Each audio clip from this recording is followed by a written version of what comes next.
Hi guys, তো আমরা এসেছিলাম দিদির বাড়ি। আর দিদির বাড়িতে পুজো দেখো কত লোক হয়েছে।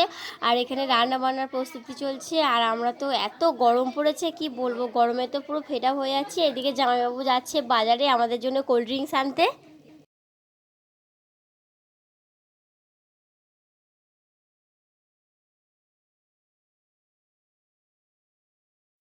দিয়ে এবার আর কি বলবো, সবাই মিলে আছি, আনন্দ করছি। আর এদিকে আমার মেয়ে ঘুমাচ্ছিল, ঘুম থেকে উঠে গেছে আর কাঁদতেও শুরু করে দিয়েছে।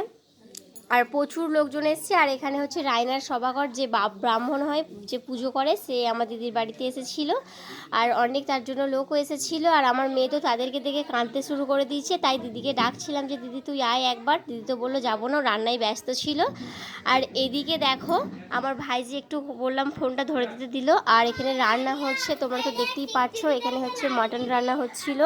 তারপরে তারপরে আমরা মেলাতে চলে গেলাম। আর দিদি তো এখানে পুজোর জন্য বাতাসা ছড়াতে গেল, বললো চল, আমাদেরকে বললো এই যে ঠাকুরতলায় যাচ্ছি, এখানে এবার বাতাসা ছড়ানো হবে।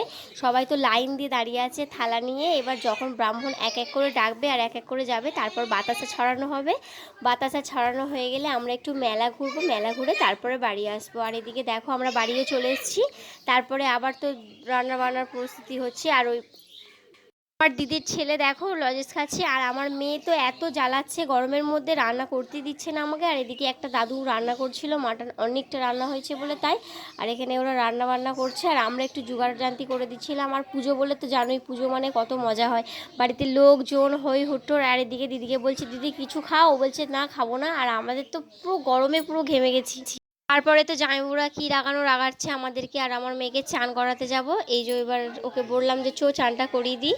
আর এদিকে দিদি তো তখন রান্না হয়ে যাবে, তারপরে আমরা খাওয়া দাওয়া করব। তারপরে যদি সময় পাই তো বাড়ি চলে যাব। প্রায় পেঁয়াজ দিয়ে দিয়েছে। এটা হচ্ছে আলাদা করে মুরগির মাংস রান্না করার জন্য, অনেকে তো মটন খায় না, তার জন্য মুরগির মাংস রান্না হচ্ছে। আর এটা মটন হচ্ছে এদিকে। আর দিদিকে বললাম তুই রান্নাটা কর, ও হচ্ছে মুরগির মাংস রান্না করবে, তার জন্য এখানে পেঁয়াজ দিয়েছে কড়াইতে। আর মাংসটা ঘরে আছে, আনতে গেল। আনার পরে আর এই যে আর একটা দিদি মুড়ি খাচ্ছে, আর আমার বড় মা মুড়ি খাচ্ছে, যে হাই করে দিল তোমাদেরকে।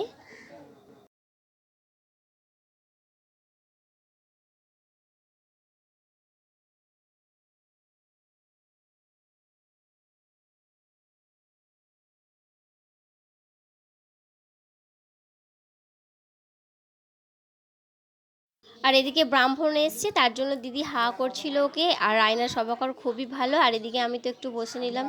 আর যা ঘাম হচ্ছে, বাপরে বাপ, গরম যা পড়েছে কি বলবো, জীবন শেষ হয়ে যাচ্ছে। এদিকে রান্না বান্না সব কমপ্লিট হয়ে গেছে, তারপরে এবার সবাইকে খেতে দিয়ে দেবে, তরকারিটা নামাবার সময় হয়ে গেছে। আর আমি এদিকে একটু মাংস রান্না করছি। মাংসটা আমার প্রায় কষানো হয়ে গেছে, এবার জল দিয়ে দেবো। দিদি বললো তুই রান্নাটা করে নে, আমি তারপরে মেয়েটাকে চান ঠান করিয়ে দিচ্ছি, তারপরে তুই খেয়ে নিবি। জানো তো ছোটোবেলাতে যখন রান্না হতো, তখন আমরা বাটি নিয়ে যেতাম, বলতাম দে একটু খাই। এখনও তাই, সেই স্বভাবটা যাবে কোথায়। তাই দিদি রান্না হয়ে গেছে, দিদিকে বলছি দে না একটু খাই, টেস্ট করি কেমন হয়েছে। দিদি বলছে সর এখান দিয়ে, জ্বালাস না তো, সর খাওয়া। বলছে সেই ছোটোবেলাকার কথা ভুলিস নি? হ্যাঁ, রান্না বান্না হয়ে গেলে বাটি নিয়ে চলে আসতিস, সেটাই। আমি বলছি যে হ্যাঁ, বয়সের সাথে সাথে কি হয়, ভুলে যাওয়া যায়। আর এদিকে আমার বড় মা রান্না করছে।